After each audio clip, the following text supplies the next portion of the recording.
Poglejmo, kakšen krompir imamo v tem letu.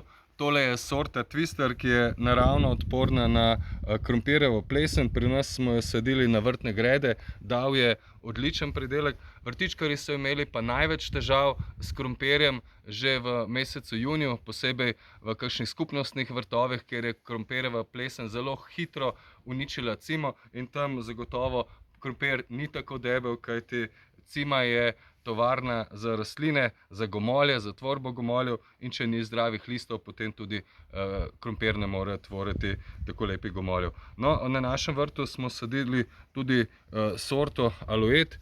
Sorta Alouette je nekoliko kasnejša od sorte Twister, ima, vidimo, rumeno meso.